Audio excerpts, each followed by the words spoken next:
Hello and welcome to my channel. In this series of videos, I'll be discussing the subject of research methodology. Now, why did I choose this subject?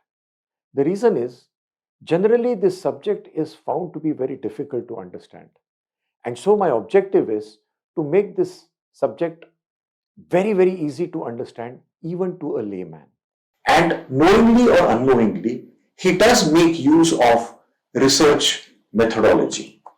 Now let's take an example of a person who is retiring at the age of 60 and receives a sum of 50 lakhs as payment of provident fund, superannuation, gratuity, etc.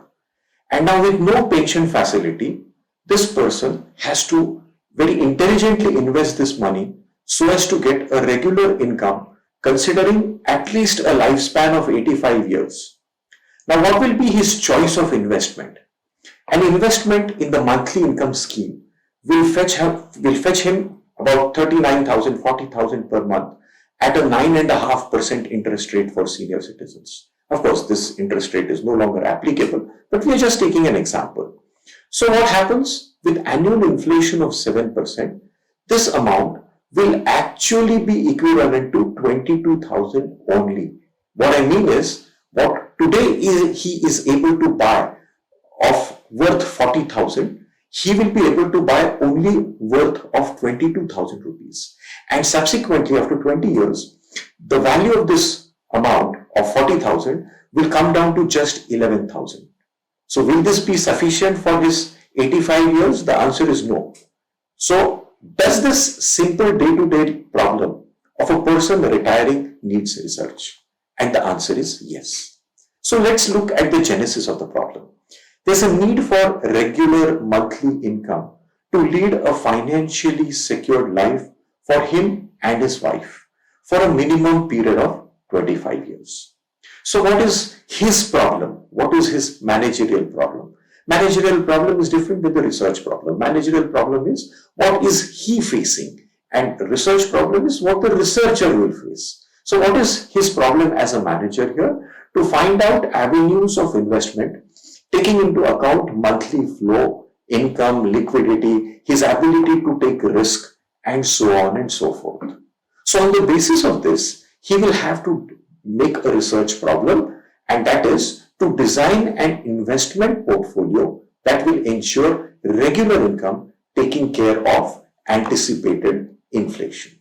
So what is the homework that this person will have to do? He will have to study a number of investment opportunities like bank FDs, mutual funds, equities, real estates, commodities, etc., with a probable return on investment, liquidity, his ability to take risk, and negation of the inflation effect.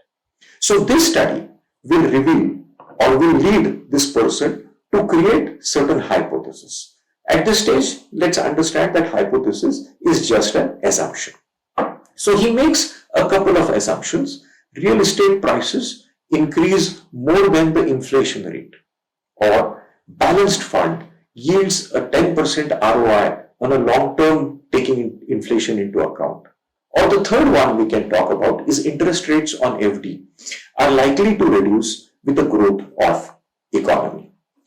Now, after having understood this, let's further understand research. But before I really want to go to the definition of the research, I would like to make a few things very clear. At this stage, we should understand that generally people at large have a fear about the term research.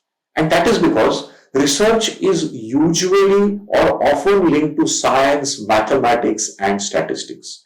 And a few individuals or a few students or a few people have a dislike for these subjects or do not like these subjects, and therefore, or they may not find this subject to be interesting, and therefore the fear towards the research gets multiplied.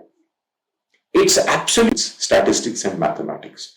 Research can also be done with the help of or without the help of statistics and mathematics, and generally in technical terms we call it as qualitative research. So in short, research is needed in all fields of knowledge. Let it be science, let it be arts, pharmacology, management, engineering, etc., etc. For example, if a classical singer or a musician is coming up with a new rag or he finds a new rag, has he done research? Of course he has done research. So research is useful not just in science but also in arts, in music, and in all fields of life. Now, before we get into the definition, I would also like to clarify a few issues which are very relevant to research. So, the terms that I would like to discuss here are invention, discovery, innovation, and research. And why I'm discussing these four terms is because a lot of people feel that these terms are synonymous. But the answer is no. Invention is where you find out something which is completely new to the world. For example, electric bulb or a mobile was an invention. Discovery, on the other hand, is finding something that already exists in the world, but we didn't know about it.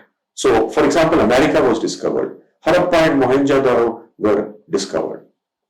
Innovation, on the other hand, means adding a few things that already exist, and by adding these, you create a high value delivering object.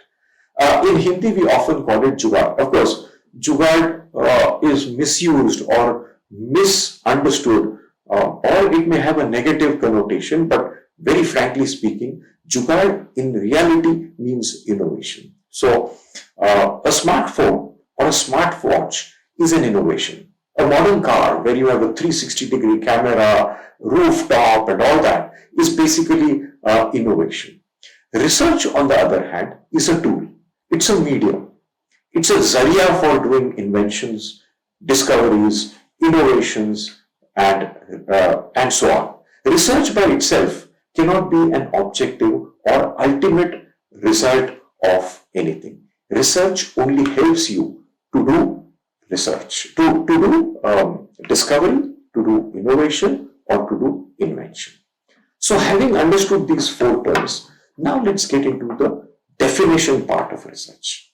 So there are a couple of definitions that I would like to read out. It's a careful investigation through search of new facts in any branch of knowledge. A couple of minutes back I said it is useful in arts, pharmacology, science, etc., etc.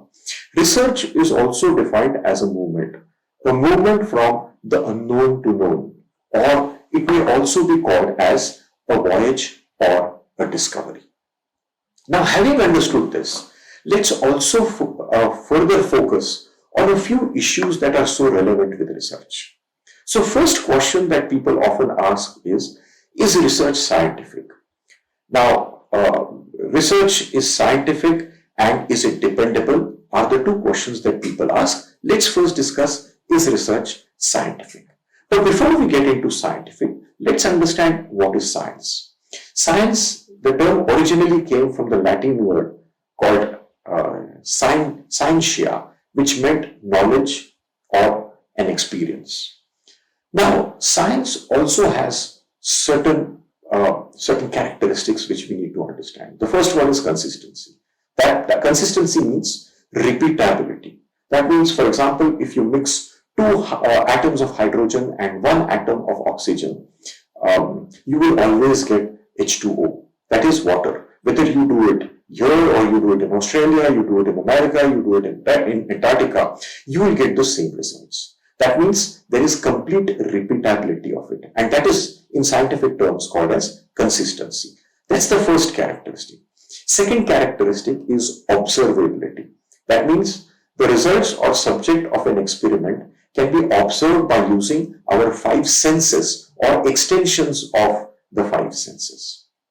The third requirement is science has to be natural. That means a natural cause must be used to explain why or how the naturally occurring result or experiment subject happens. That means we are talking about naturality of science. The next requirement is testability. That means in any controlled environment, I should be able to test the results that are obtained somewhere else. So that's called testability. And last is tentativeness. Scientific theories are subject to change because technology changes, and therefore testability, therefore tentativeness also becomes a very important criterion for something to be science or not. Now let's understand what happens to science, to research, when we do it for social sciences. As far as science, research in science is concerned, all these 5 parameters or characteristics are absolutely met. But what about social sciences? A lot of research happens in social sciences, and I would like to put here very clearly that all these parameters may not be may not be fulfilled by social sciences, and that is because social sciences revolves around human beings, and we all are aware that human mind is not always consistent, and it might be impossible to observe the same human nature again and again from a person. I would like to conclude today's video with giving you a small example on this. A study was conducted in New York in 1957 in a theater, in a movie theater, and during the interval, a flash was shown at the speed of 1 upon 3,000th of a second. That's very, very fast. And the results obtained on that day were really sensational because the sale of popcorn increased by 58% on that day, and the sale of Coke increased by 18% on that day. The flash actually was eat popcorn and drink Coke. But when this experiment was repeated a number of times in the same theater or elsewhere, it did not give the same results.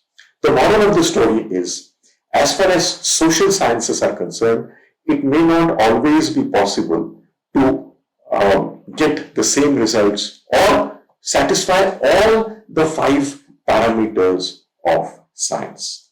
So I think with that, I would like to conclude the first part of my series of videos. If you like this video, please press the like button. Also, share it with your friends, and please subscribe to my channel.